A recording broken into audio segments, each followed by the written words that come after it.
Get ready to explore the world as we set sail for places far off the beaten path in this exciting Adventures in Travel presentation.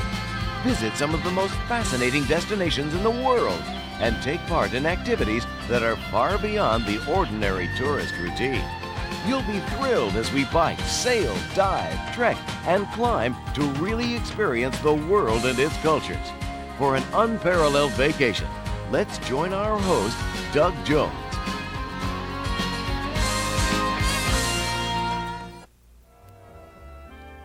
Our journey to Alaska begins in the city of Vancouver. Located on the western coast of British Columbia, Vancouver is our point of embarkation. As the sun rises over the mountains of British Columbia, the Island Princess makes her way quietly through Vancouver Harbor. Each summer, thousands of travelers journey to Alaska through the fabled Inside Passage on board luxurious ships such as the Island Princess. Our captain, Christopher Sample, and the deputy captain, Roger Knight, position themselves on the bridge wings as the Island Princess approaches her berth at the Vancouver Pier. Our ship is ending a one-week cruise from Whittier, Alaska. As soon as the lines are tied, 600 passengers will disembark, painters will touch up the hull, new stores will be brought on board, the ship will bunker 1,500 tons of fuel, and a staff of 300 will prepare the ship for another departure the very same day. In the afternoon, we will board along with 600 other passengers on one of the most popular cruises of all time, a journey through Alaska's Inside Passage, then north to the top of the world. There is a sense of excitement here that only a great ship can provide. The luxury, relaxation, and wonder of a grand style of travel that speaks of another age. Well-wishers on the pier extend an excited bon voyage as the lines are thrown and the Island Princess begins another journey north to the 49th state.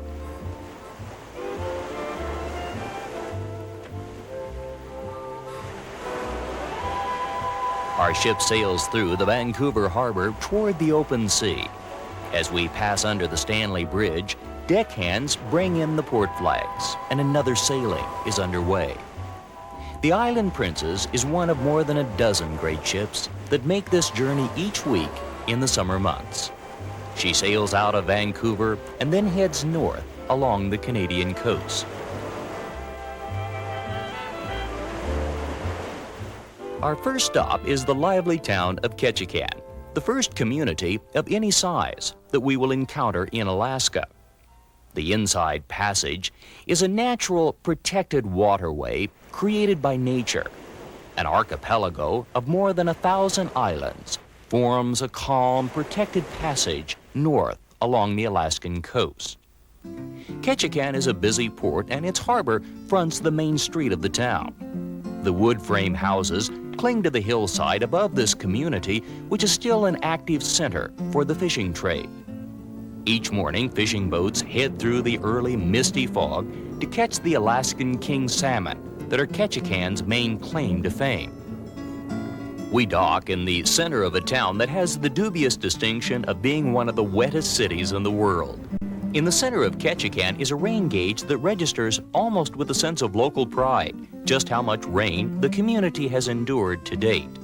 Here in southeast Alaska, the weatherman has a pretty simple job. If he predicts rain, he stands a good chance of being right. Ketchikan sits in the midst of one of the most beautiful parts of the Inside Passage on a green velvet island.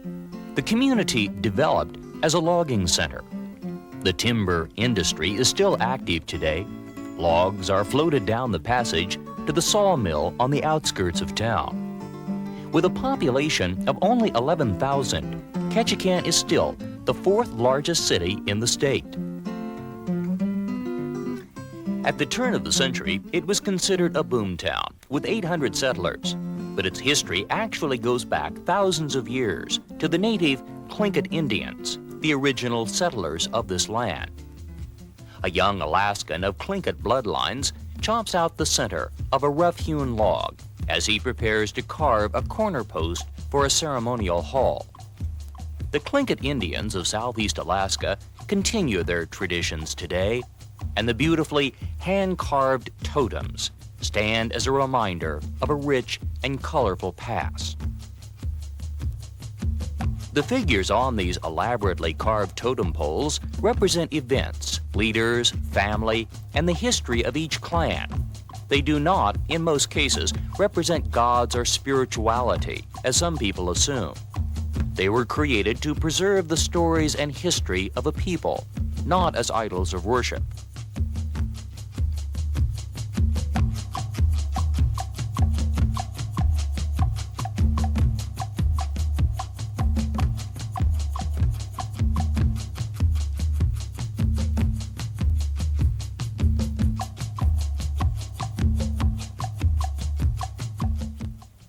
But the most colorful stories in Ketchikan's history come from a rickety walkway built on wooden pilings above the creek that runs through the center of town. This is Creek Street, and it served the lusty needs of the early settlers of the day. This was the center of Ketchikan's bustling prostitution trade. In the isolation of this region, brothels were accepted as an inevitable part of life. Dolly's house is today a museum, perhaps the only museum of its kind in the world. The guides will tell you the history of the home, and after your tour, you may not approve, but you'll have a better understanding of why these businesses were allowed to exist.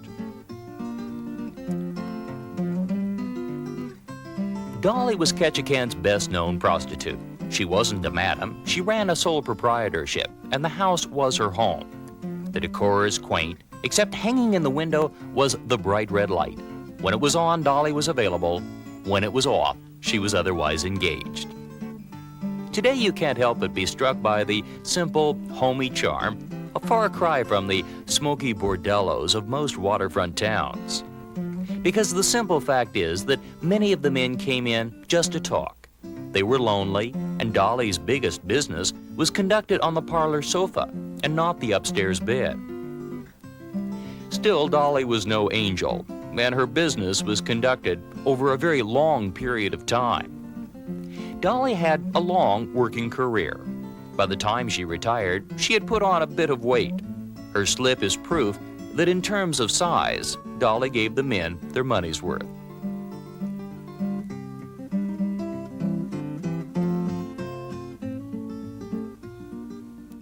Ketchikan is the salmon capital of the world. Each summer, the freshwater streams that run into the Inside Passage offer one of nature's most amazing sights. These salmon have returned to the place of their birth to spawn.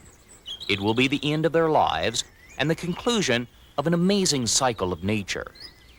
Thousands of salmon eggs hatch in these freshwater streams each spring. When mature, the salmon will head downstream into the open sea, going through a physical change that enables them to become saltwater fish. After years at sea, a biological clock tells the salmon to return to their home, by then thousands of miles away. And with a determination seen in few other creatures, swimming against the stream, jumping over rocks and waterfalls, instinct guides these salmon back to the place of their birth, where they spawn and die, completing a cycle of life. Throughout the Inside Passage, fish hatcheries are operated by the state of Alaska. Water ladders divert the returning salmon into the hatchery, where the roe is removed from the females and incubated in a controlled environment before being placed in the streams. By giving nature a helping hand, Alaska has increased the salmon population and made the fishing industry a dependable, important source of employment for Alaskans. At the Silver Lining Cannery in Ketchikan, processing operations employ thousands of extra seasonal workers. During the height of the salmon run, boats arrive one after the other, loaded with their catch. This is a feverishly paced business, not unlike the harvesting of crops. The salmon run occurs for a brief period of time each summer. Once it is over, the business will halt for another year. Each summer, the canneries offer wages that are impressively high in order to attract mostly college students from the lower 48. They come north for the summer, live in Spartan conditions, work in the canneries, and make quite a bit of money in a short period of time. Kings, cohos, and silvers are all processed in these canneries throughout Alaska's southeast. The canneries of Alaska date back to the 19th century, when the first Americans heading north from Seattle saw a great opportunity to capitalize on the bountiful salmon supply. It was a labor-intensive business even then, and the early cannery operators employed Chinese immigrants who came for the sole purpose of working the canneries and then returning home. Few stayed, and today there's little indication of their early presence. Asians in the canneries today are more likely to be people from the lower 48 who have never been to Alaska before. Once the salmon are clean and processed, they are smoked in large ovens to give them a distinctive flavor. The smoked salmon is then packaged and canned, ready for shipment not only to the lower 48, but throughout the world. The fishing industry is monitored and well managed by state conservationists. It is a renewable resource, and the finished product is delicious. Alaskan smoked salmon from the Silver Lining Cannery of Ketchikan. But as good as the canned smoked salmon is, nothing can duplicate the taste of fresh salmon baked on an outdoor grill. Throughout the state, you see signs advertising salmon bakes, an Alaskan tradition, an all-you-can-eat chuck wagon-style dinner featuring the state's prized catch.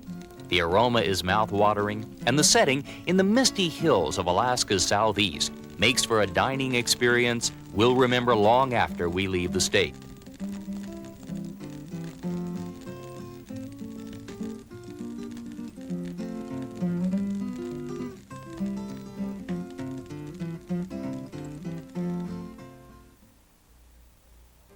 Because Ketchikan is on an island, roads are rare. This is the land of the small private plane. Float planes take off and land on runways of water, providing accessibility to a vast and pristine land. Misty Fjords National Monument lies to the east of Ketchikan. It is a wonderland of 2 million protected acres and a paradise for sportsmen and tourists alike. It is accessible only by air. Temsco Aviation of Ketchikan is going to take us into this wilderness region. After circling the mountains, our pilot lands our plane in the middle of a quiet lake. Each day, Temsco flies in fishermen early in the day and returns before sunset to take them out again. The experience is typically Alaskan, quiet, beautiful, and one of many shore excursions available to passengers from ships sailing the Inside Passage. With the gear, the passengers, and the catch aboard, the plane takes off out over the lake, soaring into the sky above the misty fjords of this beautiful land.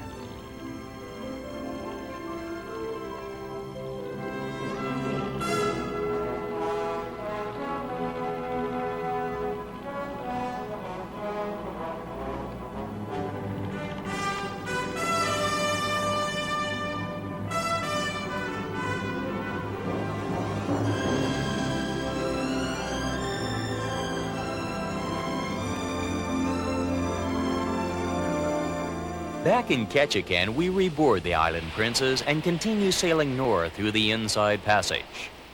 Piloting this ship through this inland waterway of islands and reefs is a delicate task. Captain Sample watches from the bridge as the Island Princess navigates a particularly complex course.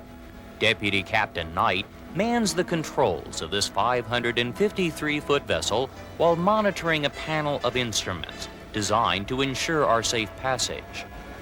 The wheel itself is maneuvered by a senior crew member who takes direct orders from Captain Sample as he directs the ship port and starboard through the narrow channel.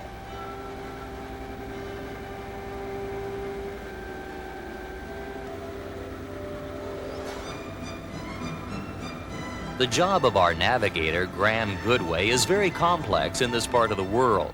Unlike Mexico, the Mediterranean, and much of the Caribbean, where a ship can steam for hours on one course heading, these waters are far more complex, filled with hidden reefs, rising and falling tides, swift currents, and other navigational hazards that require complex and precise navigation. P&O Lines has maintained one of the best safety records of any shipping line afloat.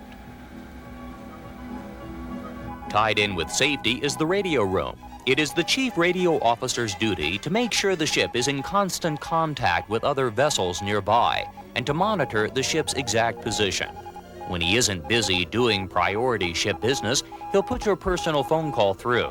Passengers can call anywhere in the world through the satellite link. All of this and more is a part of the behind-the-scenes world of a luxury liner, whether sailing the high seas or the protected waters of the Alaskan coast. The weather is very changeable in the Inside Passage. While often gray, misty, and wet, it can also be beautifully clear. Warm summer days with bright sunshine reflecting off the calm, peaceful waters are common on part of any cruise north.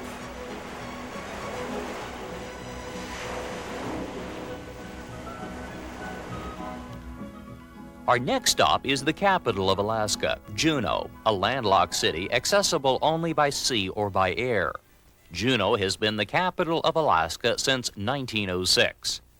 By the time our ship has steamed north into the Gastineau Channel leading to Juneau, the weather has changed. It is gray, misty, foggy ahead.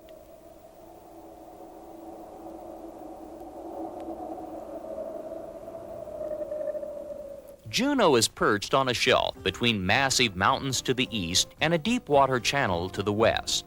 Today, the town will host thousands of cruise passengers as 4 different ships tie up or anchor off this remote spot. The Island Princess crew works quickly to make the lines fast. Huge power winches pull the massive hemp lines in the delicate operation required to dock the ship. And today we're greeted by Juneau's mascot, the Alaskan smiling bear, ready to pose for a photo and then send you on your way. The main street of Juneau is a reminder of Alaska's mining days. From the turn of the century until 1944, 3 different mining companies took $158 million in gold from the creeks and valleys around the town. Today, the local economy is split between federal and state payrolls, some fishing, and the cruise ship trade. And the local delicacy is not some exotic creature of the wild, but fudge. The Alaskan Fudge Company on Franklin Street does a booming business when the cruise ships are in.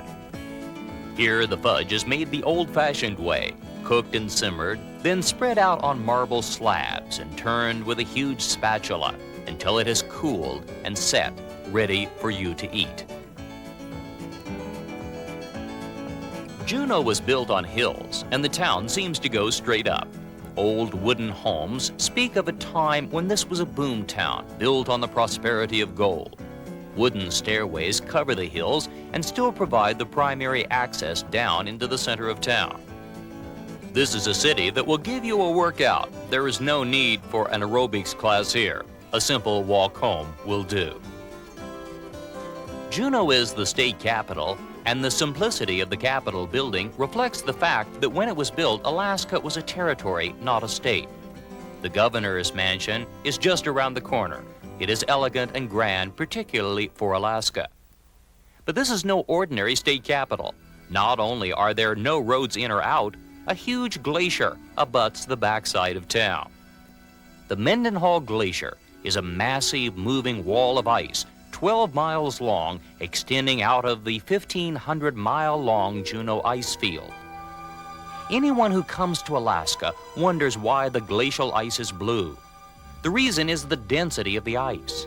The ice is so compact, so solid, that it refracts the light, separating and reflecting back the blue, while absorbing all other color wavelengths. The intensity of the blue varies according to the density of the ice.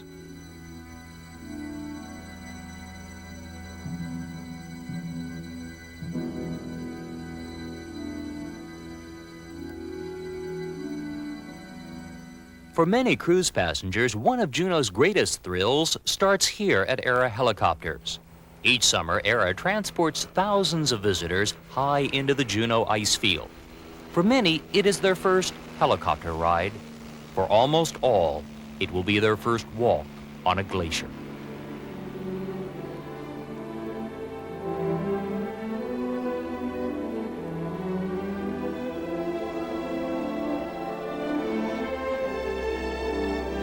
This is one of the great travel experiences of North America. Moments after takeoff, we are soaring out over one of the largest ice fields on Earth as we enter a land of eternal snow.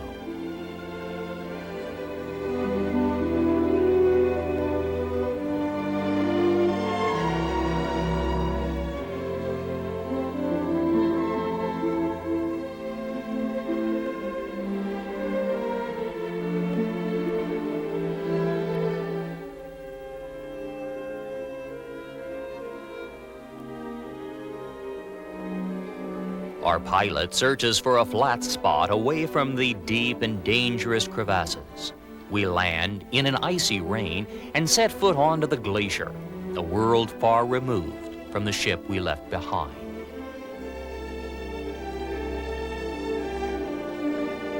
Glacial melt pours deep into the dangerous icy tunnels, reflecting a rich indigo blue.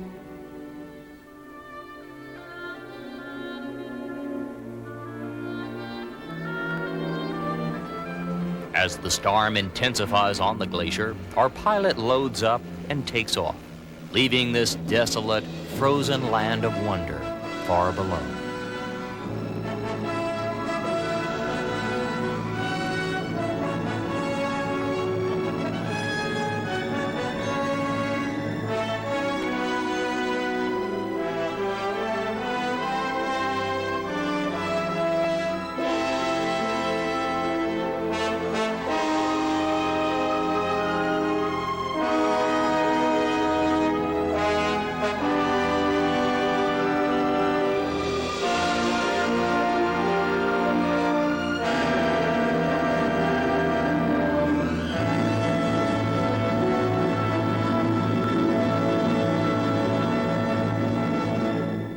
The Island Princess sails from Juneau at midnight.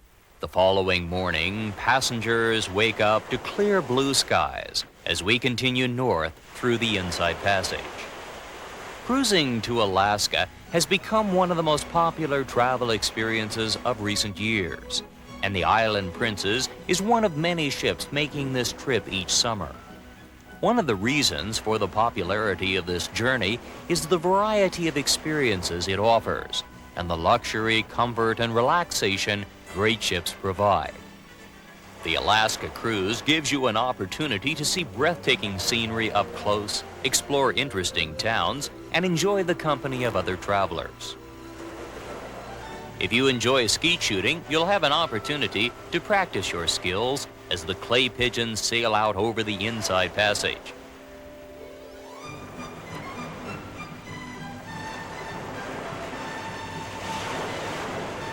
You might like to try your hand on the shuffleboard court.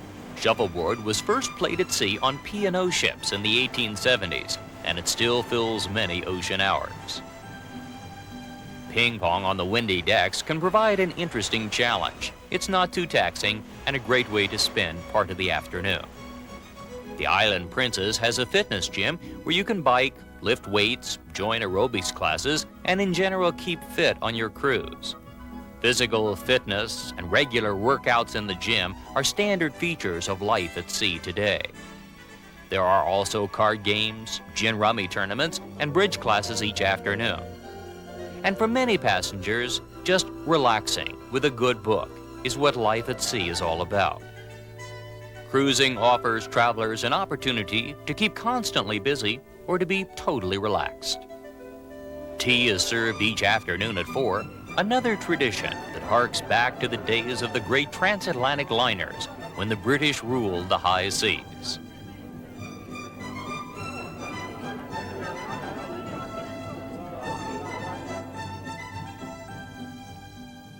From Juneau, we steam north to one of Alaska's most amazing attractions, Glacier Bay. This protected bay gives us the chance to see some of the world's greatest tidewater glaciers. This day is one of the highlights of any Alaska cruise.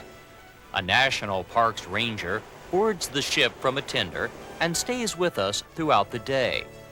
He answers questions from passengers and offers a running commentary as the ship passes through this amazing waterway. Just 2 centuries ago, this was a solid mass of ice left behind by the Ice Age. A gradual warming trend and the action of earthquakes forced the ice to recede, and the ocean moved in to fill the void. Today, Glacier Bay is 60 miles long. Its shores are lined with 16 major and dozens of minor tidewater glaciers that are all still slowly retreating onto the land. The Indians called it Thunder Bay because of the roaring sound that would echo out after the glaciers would calve massive icebergs into the bay. The captain carefully navigates the Island Princess closer and closer to the Marjorie Glacier.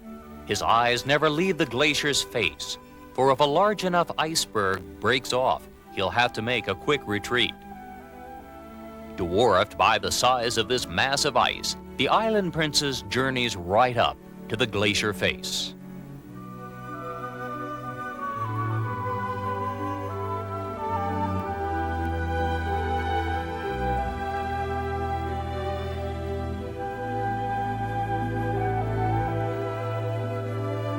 Passengers scan the snow-covered wall and listen for the creaking sounds, then point and watch as the glaciers calve into the sea.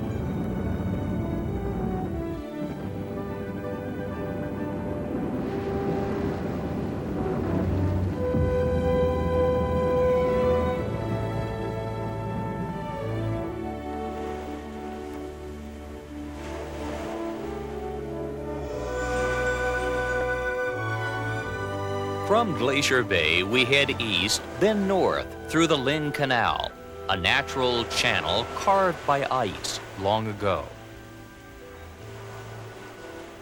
The Lynn Canal brings us to our next port of call, the scrappy mining community of Skagway, almost unchanged since the gold rush days of 1898. The Island Princess docks downtown at the very end of the Lynn Canal, and we disembark to explore this true frontier town. For about a year and a half, Skagway was one of the busiest towns in the world. This quaint community, complete with false front stores and wooden sidewalks, remains much as it was during the days of the Great Alaskan Gold Rush. In July of 1897, a group of miners, fresh from Dawson City, arrived in San Francisco with 3 tons of gold. News of the discovery electrified the nation, and within weeks, an estimated 100,000 men from San Francisco, Portland, and Seattle boarded ships sailing north. Lawlessness was rampant, there was no attempted order.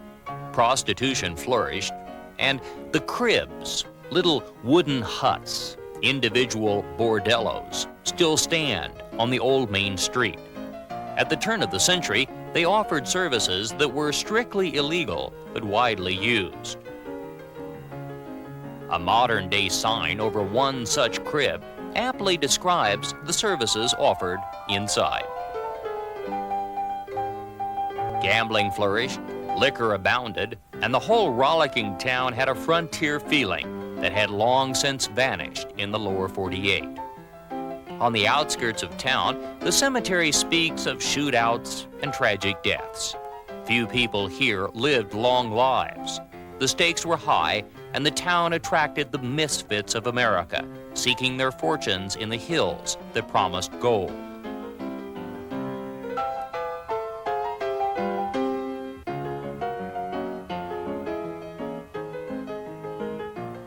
This was the town of gold, and also the town of steam.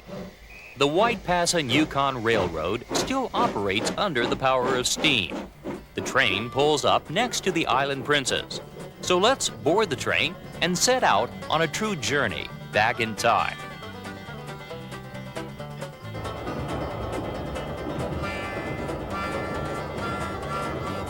The story of this railroad is, of course, the story of gold. Thousands of prospectors had used the Chilkoot Trail and the White Pass Trail to the Klondike Fields. The route was torturous, and hundreds of men and thousands of animals died trying to get through the pass in the winter of 1898. A Canadian group set to work to capitalize on the stampede by building one of the most impossible railroads imaginable. 1,000 men went to work in May of 1898 under the direction of a colorful character named Mike Henney. And 14 months later, after enduring sheer hell, the track was laid and the trains began to roll. But almost simultaneously, the gold rush ended, and the miners seeking passage through the pass disappeared. For 7 decades, the railroad struggled along hauling freight. It finally closed down and sat idle for 5 years. Then in 1988, with the second Skagway boom, the cruise ship trade, the railroad was refurbished, the old cars polished up, and the line put back into service to haul visitors to the summit so travelers could relive some of the magic of the Gold Rush days.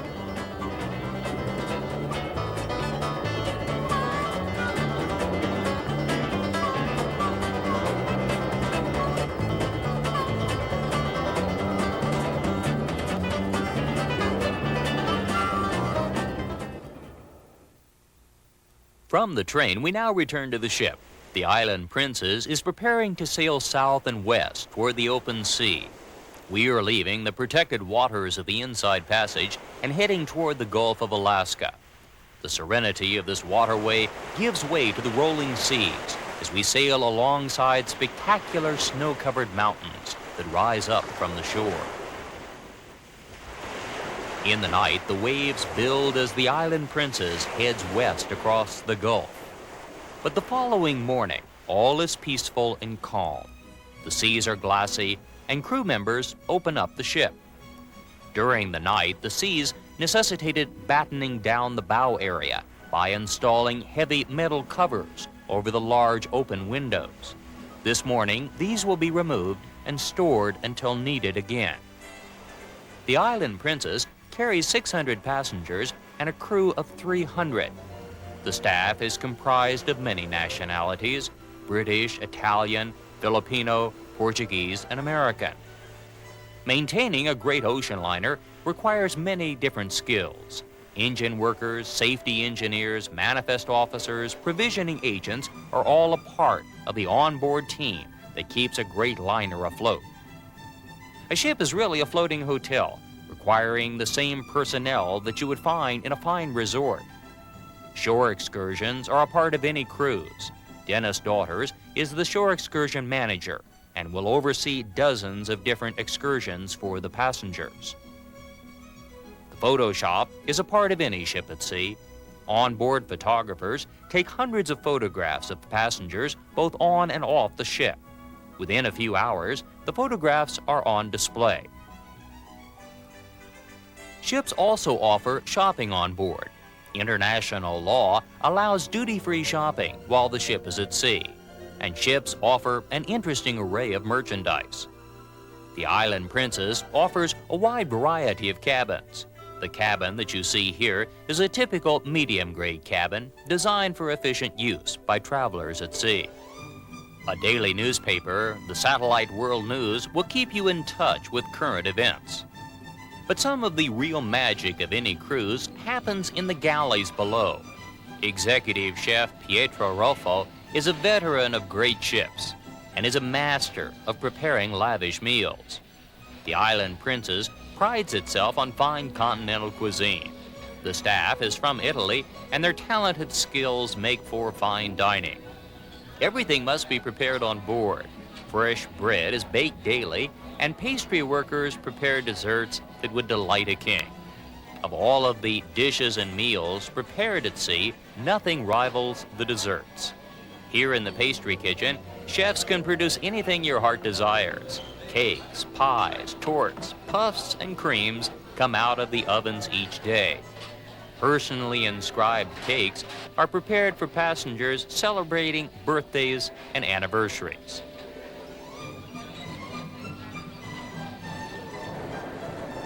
One of the real treats of our week at sea comes on our 5th day out. when the galley staff sets up the gala deck buffet. Today, as we sail across the Gulf of Alaska, lunch is served on the open decks under clear blue skies. The main courses and side dishes are really only an excuse, a momentary diversion, for the real reason for showing up here, the dessert buffet. A spectacle worthy of a dieter's worst nightmare is a table laid out with the most incredible array of calorie-laden joy anyone could possibly imagine.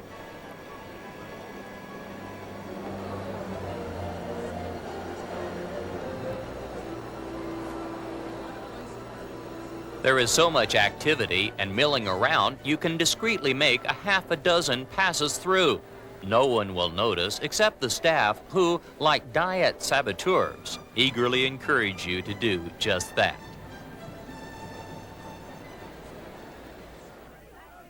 In the evening, Captain Sample will greet passengers, introduce the senior officers, and brief us on our journey through the waters of College Fjord tomorrow. And after the captain's cocktail party, passengers begin their night at sea. The dining room opens for dinner after dark, and elegantly attired passengers enjoy wonderfully leisurely dinners at sea. After dinner, passengers can participate in a wide variety of activities. Some will head to the casino to try their luck. The ship offers roulette, blackjack, dice, and slot machines. And if you have the common sense not to lose too much, or the brilliance to quit while you're ahead, it can be fun and a part of the entertainment at sea.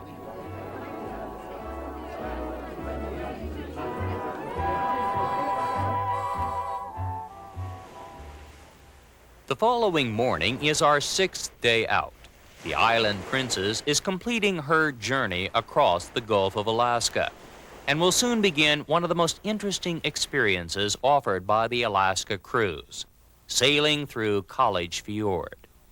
Tucked into the south-central coast of Alaska, College Fjord is a part of Prince William Sound, an ecologically sensitive area brought to public attention by the Exxon Valdez oil spill. Today, nature has healed most of those wounds, and few signs of those fateful days remain. The public furor that the spill aroused becomes more understandable as you sail up this sound. This is one of the most spectacular pageants of glacial ice anywhere on Earth. Dozens of glaciers tumble down into the sea. Each is named for a famous institution of higher learning, thus the name College Fjord. The size and scope of this land is almost beyond comprehension. Ice millions of years old, retreating, advancing, slowly shaping and reforming the face of the Earth.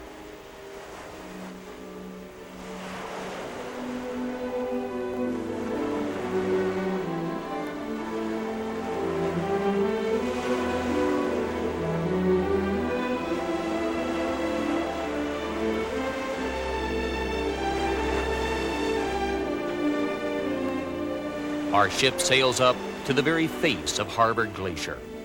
We lie off of the ice, waiting quietly for nature to perform. We listen for the sound of the creaking ice, then glance to the left and right quickly, so that our eyes can catch the sight of the ice calving into the sea.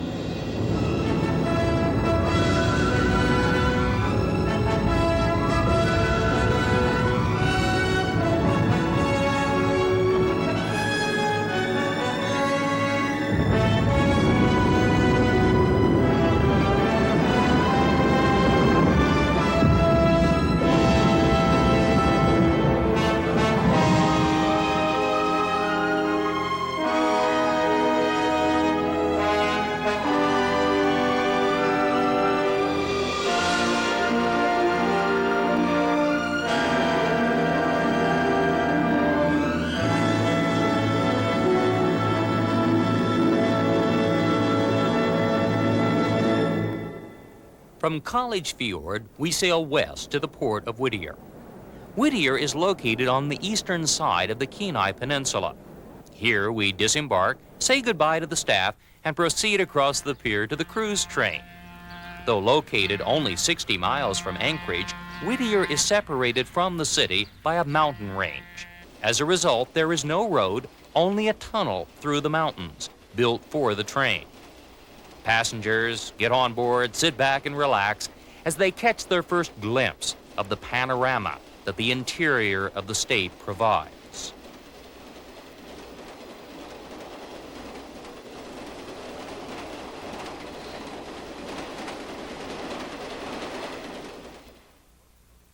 Anchorage is located at the end of the Cook Inlet, first discovered by Captain Cook. It is the largest center of population in the state. Anchorage's history is brief. In 1915, it was nothing but an assortment of tents for the workers building the Alaskan Railroad. When the railroad was completed in 1923, Anchorage had a population of 2,000. By 1950, military operations had enlarged the population to 43,000. Today, its population hovers around 200,000, about half of the population of the entire state. It's a busy city built on the fortunes of oil, agriculture, military, and government offices, and in the summer, it is surprisingly warm. But few aspects will surprise the visitor more than the fact that Anchorage is one of the garden cities of America. In July and August, Anchorage has more beautiful flowers in a rainbow of colors than almost any other city on the continent. Long summer days, when the sun never sets, provide a growing environment ideal for spectacular blooms.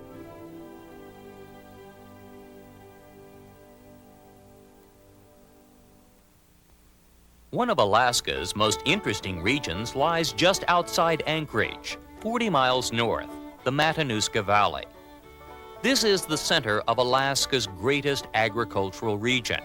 It is picturesque, almost like a Norman Rockwell painting. And were it not for the towering snow-capped mountains covered with glacial ice, this could be anywhere in any Midwestern state. In fact, it was people from the Midwest who developed this land. Originally, the valley was homesteaded in the early 1900s, mostly by miners who stayed after the gold rush had passed.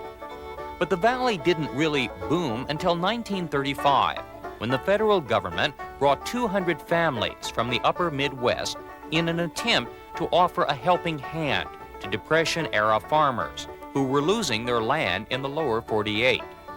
The new settlers established an agricultural colony in the Matanuska Valley, and today most of the residents are descendants of those who originally farmed this land. The Matanuska Valley has always been renowned for its vegetable farms. Long, light-filled summer days produce crops that are the envy of any gardener.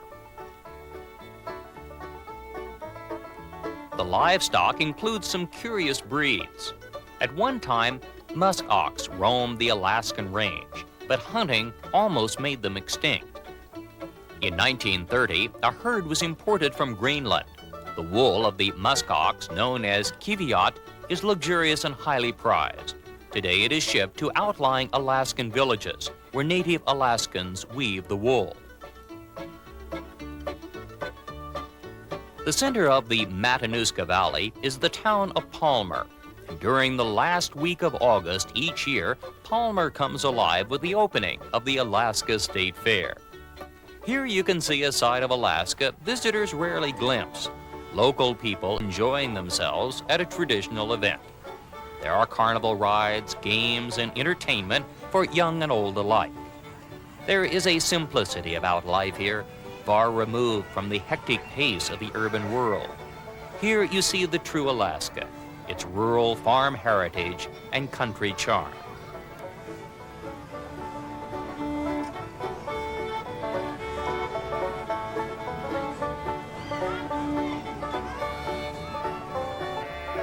.4-H clubs are active, and animal barns show off the members' entries in the livestock competitions. Young boys and girls put up carefully made displays that their charges sometimes try to destroy.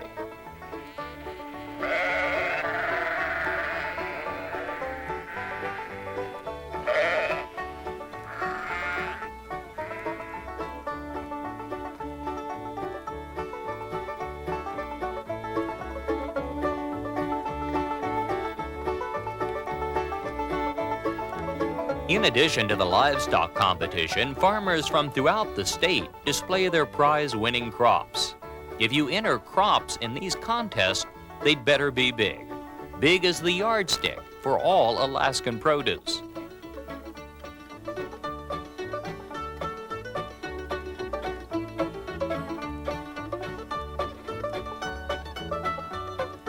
Alaska's giant cabbages are the stars of the fair.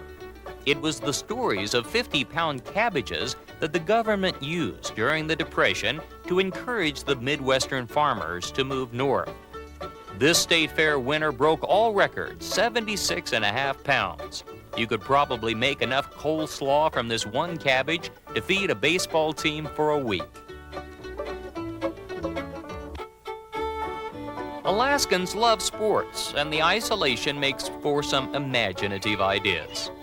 Thoroughbred horse racing is considered a little too elite up this way, so Alaskans make do with one of nature's least appreciated creatures, the racing pig.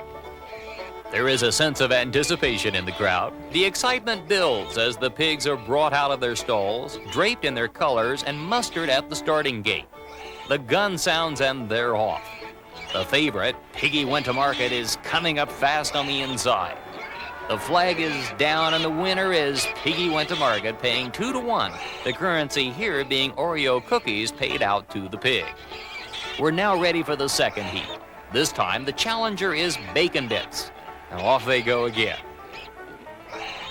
This is not an event you're too likely to see soon in your own hometown, but it is guaranteed to bring a smile, a laugh, or a grin here at the Alaska State Fair.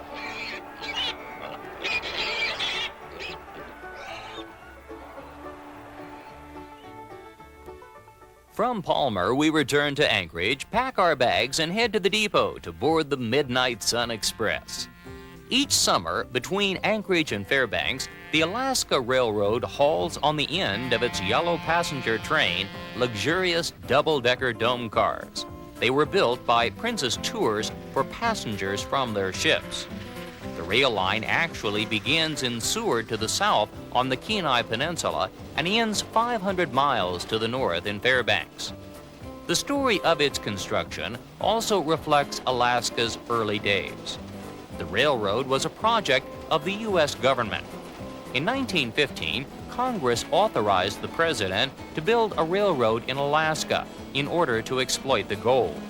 Completed in 1923, it has been one of the transportation backbones of the state ever since. Today, the railroad's passenger service is booming. In summer, the Midnight Sun Express runs daily between Anchorage and Fairbanks. We also enjoy fine dining aboard the train. The Midnight Sun Express prides itself on having one of the finest railroad galley staffs in the world.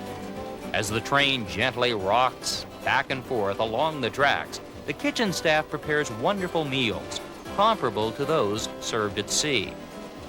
Working in the galley of this train, as well as serving in the dining car, requires a fine sense of balance. Because for all of the breathtaking beauty passing by, the tracks are a bit rough.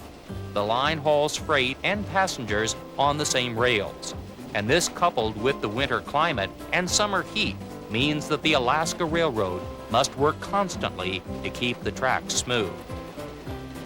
But despite the occasional jolt, no one would complain, because this is one of the most spectacularly beautiful rail trips in the world. Rugged wilderness scenery, coupled with elegant luxury travel, make for a journey we don't soon forget. The food is excellent, the wine superb, the service gracious, and the whole experience relaxing as the scenery rolls by.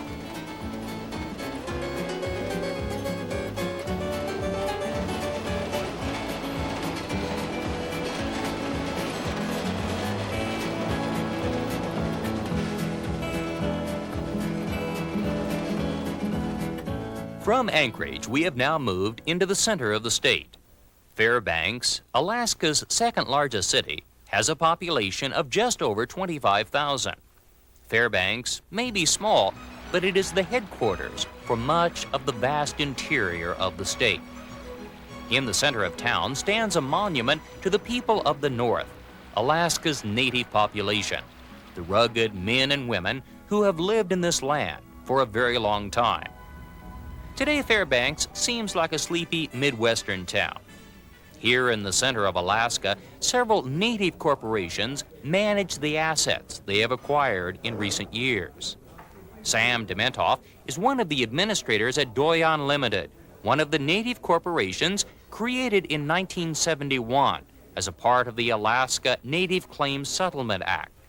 This was an attempt on the part of the federal government to acknowledge that the people native to the state had legitimate claims on much of the land, its resources, and potential wealth.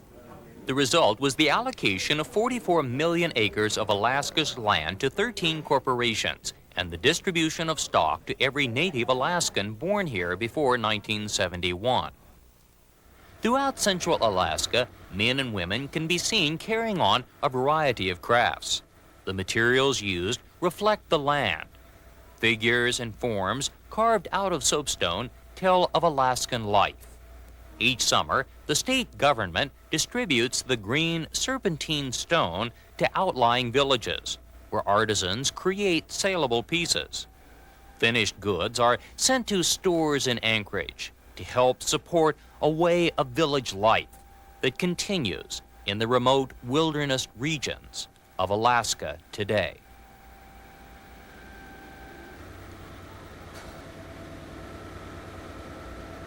Other crafts, such as scrimshaw carved from walrus tusks, also continue as older people hand down the traditions and heritage to younger men and women. Only native Alaskans are allowed to take the walrus tusks and carve them in the traditional way.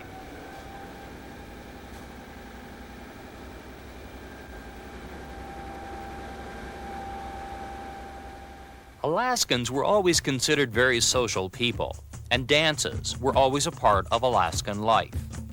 Alaska's natives are divided into three distinctly different groups: Indians, Eskimos, and Aleuts.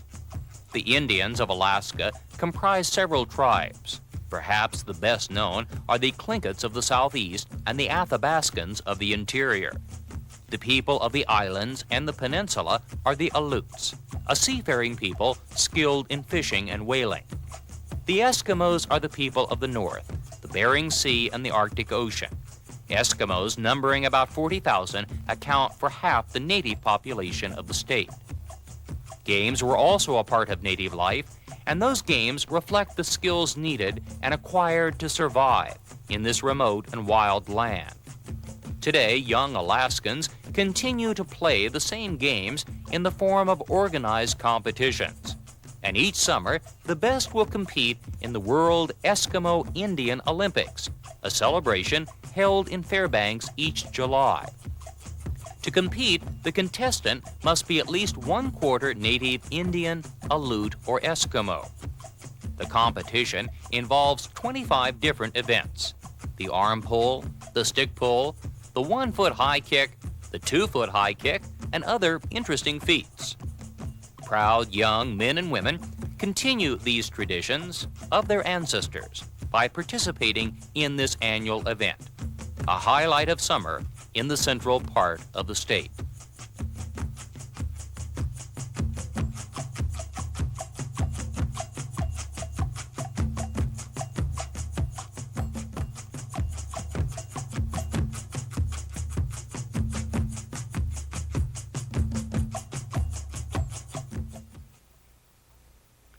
Higher education is important in Alaska, and the University of Alaska at Fairbanks is the principal center of study in the state. The university's main fields of study reflect the contemporary needs of Alaska.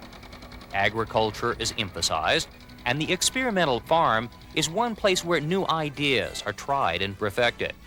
Crops are raised and hybrids devised to maximize the growing conditions peculiar to Alaska.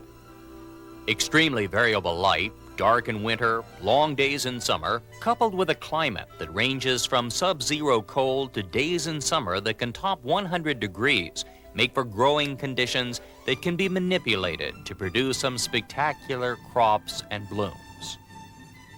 The University of Alaska is also a center for scientific studies. and the best-known part of the science department is the seismology lab. Alaska is a land of earthquakes. The remote nature of much of the state makes many of the tremors non-threatening to people, but monitoring them is still a full-time job. Dr. John Davies, a research seismologist, monitors plate movement over the entire Pacific Rim. Alaska's most destructive quake occurred on Good Friday, 1964. The quake registered 8.6, the strongest ever recorded in North America and one of the greatest quakes of all time. It generated 5 times the energy of the 1906 San Francisco quake, but it struck at 5:36 p.m. after schools and stores were closed, and loss of life was relatively low. But of all of these stories to come out of Alaska, none will match the stories of gold. We're going to get our own chance to pan for gold at the Little El Dorado mine outside of Fairbanks. Andy and Pam Westcott, who operate this mine, haul us back into the hills on their own hand-laid railroad. The couple put in the tracks, built the engine, and staked the claim on the mine. Gold was first discovered in Alaska in 1848. Today, most of the mines have given out, and no one is sure just how much gold is left in the state. But Andy and Pam, with the help of the visitors who make this trek, still pull a modest amount of gold out of the hills. This is not lode gold, but placer gold, gold left by Mother Nature as debris in the land. You get at the gold by first running earth through a sluice. Since gold is heavy, it will settle to the bottom of the sluice through a series of filtering operations. Andy takes time to talk about this work, answer questions, explain the process of filing a claim, and tell stories of the gold rush days. With the heavy rock and clay removed, Andy shows you how to take a handful of the muddy muck and coax a few slivers of gold from the pan. It's a slow process of gradually washing off the top and allowing the gold to settle to the bottom. If you're patient, you will almost always find a bit of gold at the bottom of the pan.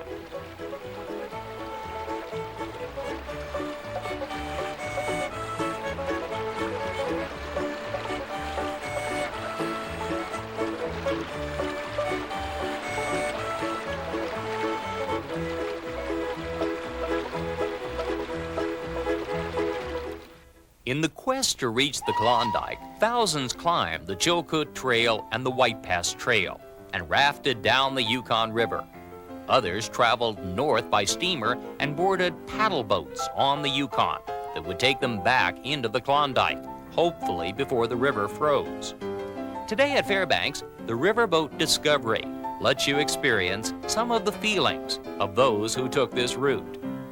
Our journey begins on the Chena River, and we head downstream to the Nenana. At the junction of the two rivers, we see a curious sight, the wetting of the waters. This eerie, bubbling cloud is actually the joining of the clear waters of the Chena with the silt-laden stream of the Nenana. The lava-like mass is the fine powder-like silt from glacial rocks eroded over millions of years. Once on the Nenana River, our boat picks up speed as we head downstream on the swift-moving current.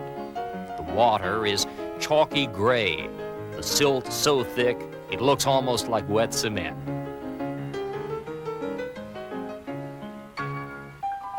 Captain Jim Binkley is one of 3 generations of the Binkley family who work on board this boat. This is a true family affair. The Binkleys really do make everyone feel at home. They are dedicated Alaskans, determined to have you enjoy their state.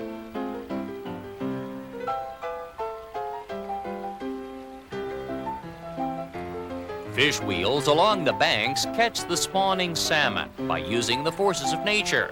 The current keeps the wheel turning while the scoops trap the salmon heading upstream.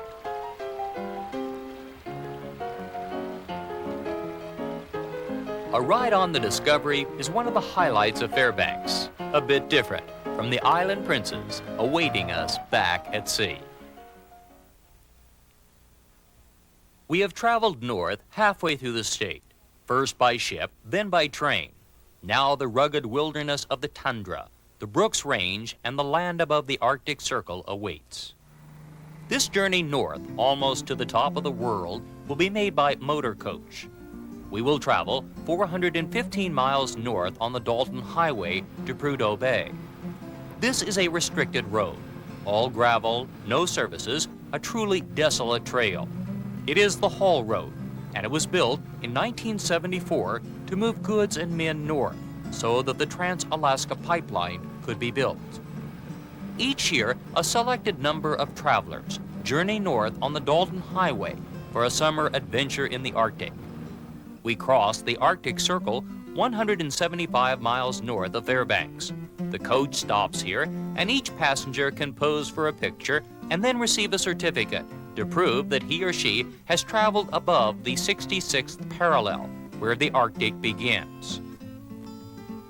From here, the coach continues north to the panoramic Brooks Range. The Haul Road parallels Alaska's biggest project, the Trans-Alaska Pipeline.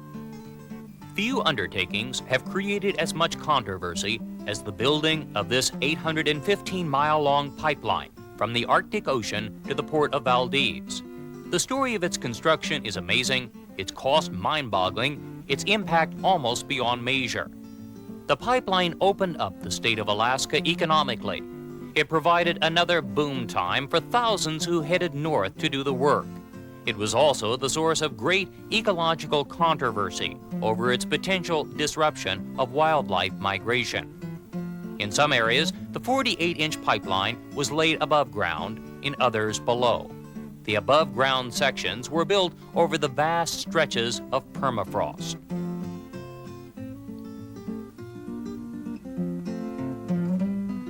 Heavy semi-tractor trailer rigs on the Haul Road move goods and supplies to and from the North Slope oil fields. About halfway along the road, we come to Coldfoot, which claims to be the northernmost truck stop in the world. Here the rigs pull in, everyone stops. It is the only service spot on the entire road. The rigs refuel, the drivers grab a bite, and the coach passengers spend the night in a basic, simple motel.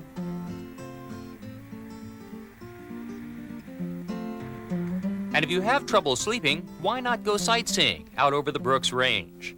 Gary Smith is going to take us up in his single-engine plane on an amazing excursion. The scenery is beautiful. The Brooks Range is bleak, serene, and still covered in snow. But the most amazing feature of this ride is the time. It is the summer solstice, June 22nd, and we are soaring out over the Brooks Range at midnight, here in the land of the midnight sun.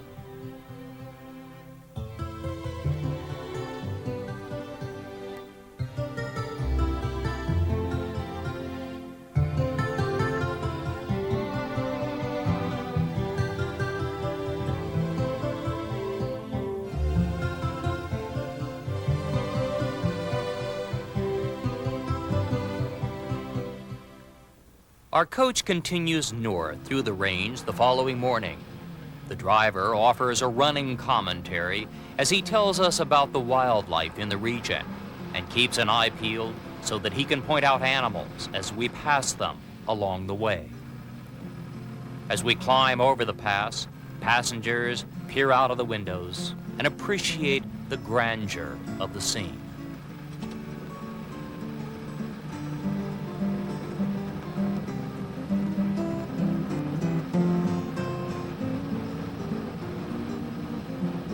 After descending the north slope of the Brooks Range, we start out across the vast tundra of Alaska. For the next 150 miles, all the way to the Arctic Ocean, we will not see another tree.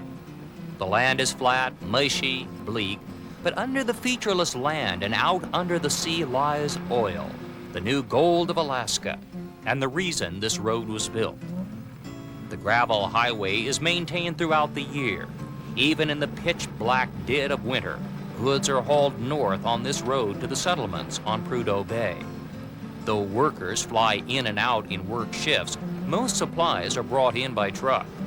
In Alaska, the cost of everything, from an orange to a nail, is raised to cover the expense of moving things so far. We have come as far as we can go. We are on the Arctic Ocean at Prudhoe Bay. We are going to the hamlet of Deadhorse, constructed to house the workers who manage the vast oil fields. The icy waters of the Arctic Ocean lap the shore. In winter, the waters will be frozen solid almost to the North Pole. The next stop would be the polar ice cap. There is no more land on this side of the world. The rig stands silently on the horizon, pumping oil from under the North Slope. The men are housed in basic dorms, and they work long hours. They spend their free time in the gyms, watch a little video, read and sleep. They come to the fields and work for several weeks and are then flown back to Anchorage. It's hard work. The reward is very good pay and a lot of time off.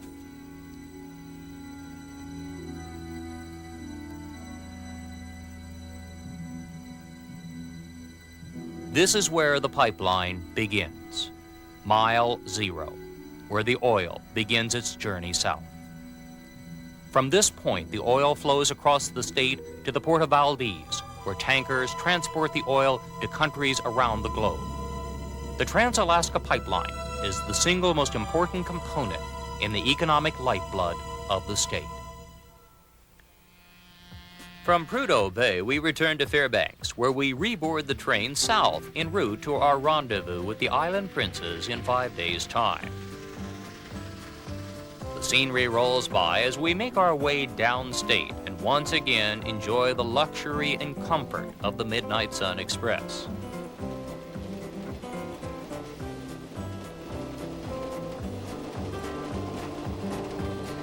But before returning to Anchorage, we stop for 2 days to explore Alaska's most visited attraction, Denali National Park.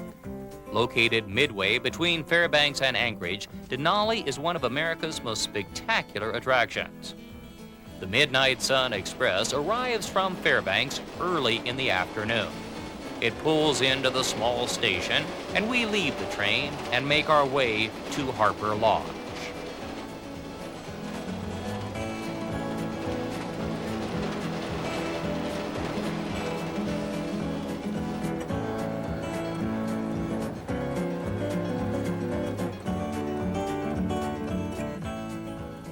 Few wilderness areas have survived so untouched and yet so accessible. Denali National Park is one of America's best examples of how to offer thrilling experiences for travelers and yet leave the natural environment virtually untouched. Here you find no paved roads, only one lone gravel trail stretches into the park. There are few private cars. Visitors go in and out on a system of park-operated buses. Only limited camping is allowed. Hotels are few, and there is no nightlife, no entertainment. Just the thrill of the wild, nature at its very best.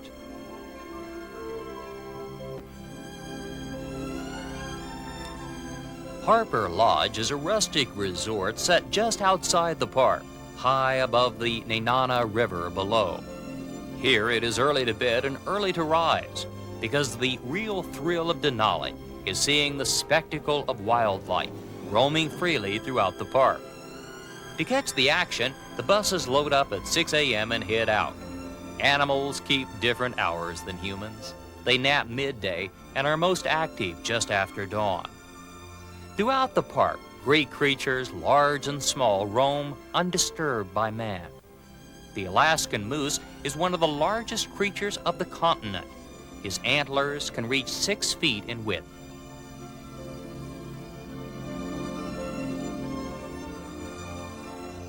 Caribou migrate throughout the state in impressive herds. Dall sheep live on the steepest slopes of the range. Here, we are observers of, not participants in, the passing scene. Of all of Denali's experiences, perhaps the most amazing is coming upon a grizzly bear. They roam throughout the state and are highly concentrated here in the park. They are beautiful and impressive, but also dangerous. and visitors must keep a healthy distance downwind. But not all of the animals are wild, and no animal figures as large in the history of Alaska and mankind as the dog. Here at Denali, park rangers train the renowned Alaskan sled dogs. This breeding is done for strength and endurance, not for pedigree.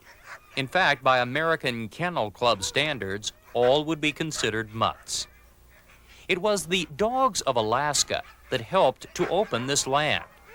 Until bush pilots began to fly out over the state in the 1920s, dog sleds were virtually the only way to travel any distance at all.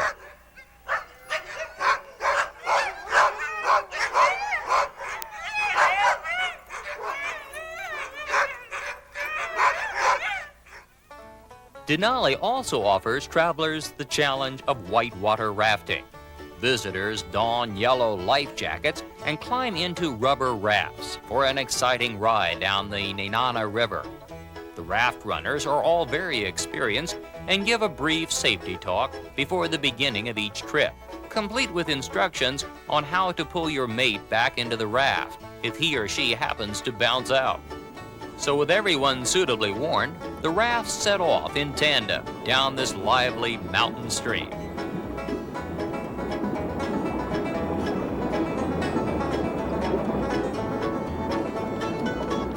The one thing you can't bring along is your camera, not because you might lose it, but so that you won't ruin your equipment.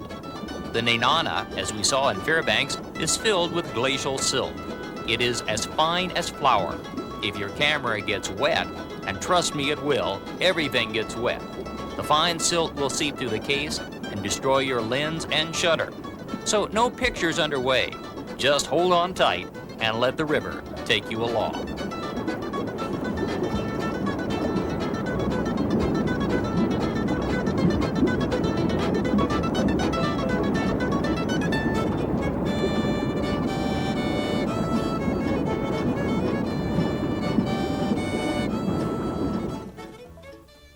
Denali means the Great One, and this is the Great One, Mount McKinley, named after President McKinley in 1896.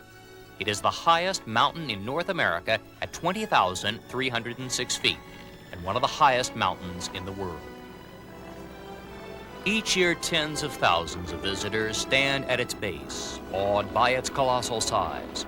But for a special few, the experience is heightened by the thrill of a plane trip to the peak. Moments after takeoff, we are soaring high above the majestic beauty of the mighty Alaska Range.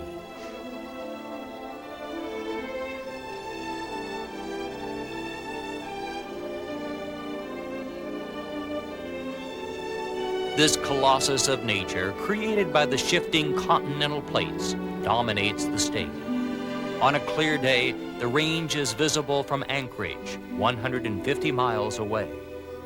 It is snow-covered year-round. The mountain is so huge that it creates its own weather. Even if it is pouring rain at the lodge, above the clouds, the mountains soar into the clear blue skies.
At noon the following day, we returned to the railroad station at Denali to reboard the Midnight Sun Express. We're going back to Anchorage, where we will spend the night. The Alaskan range grows smaller as we travel south on the Chattering Rapids. Viewing the scenery from the dome cars offers a level of comfort and luxury the early pioneers could never have imagined. The following day, we will depart for Whittier. The Island Princes will sail at midnight, so we have the day to ourselves. Many will wait in Anchorage and board the late afternoon cruise train, but others choose a curious side trip. Sparkling in the sun are the waters of Portage, a town that no longer exists. It was leveled by the earthquake on Good Friday in 1964. But the Alaska Railroad still stops here. There are no passenger accommodations, just freight and flatbed cars. We have come here on a coach chartered by Alaska Sightseeing Tours. Our driver will pull the coach onto a flat car, carefully watching side to side. This is not as easy as it looks. Other cars and trucks drive on as well. This railroad is the only way to get to Whittier on the other side of the range. Alaska is America's largest state, and yet next to Hawaii has the fewest roads. This train will take us and our coach to the Whittier dock in the early morning hours, long before the Island Princess arrives. We are arriving early to board the Glacial Seas, a 60-foot private excursion yacht that is going to take us where the big ships can't, through the iceberg-packed waters to the face of the massive Columbia Glacier. Columbia Glacier is the crown jewel of Prince William Sound. It is only one of 20 in the Sound, but its size is massive. It is the largest tidewater glacier in North America. Though the Island Princes and other large ships will sail by Columbia Glacier, the waters are so choked with ice that it is not safe for them to go in close. Small vessels, such as the Glacial Seas, can dodge and maneuver around all of this natural debris and go up almost to the face. The captain of our yacht keeps an eye on the instruments that will ensure safe passage through the Sound, while the navigator constantly scans the sea for ice. The calving of ice into the Sound is continuous and unpredictable. It is visually one of the most impressive sights of the world.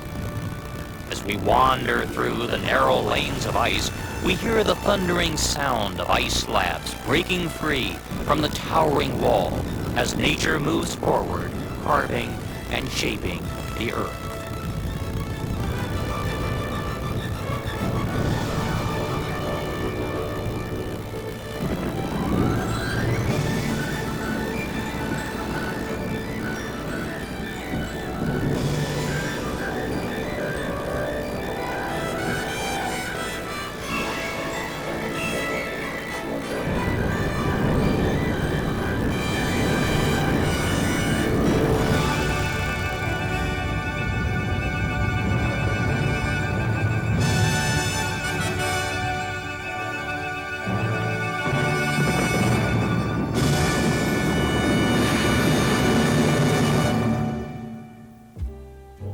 From Columbia Glacier, we return to Whittier. The sun has set, and we reboard and prepare to sail.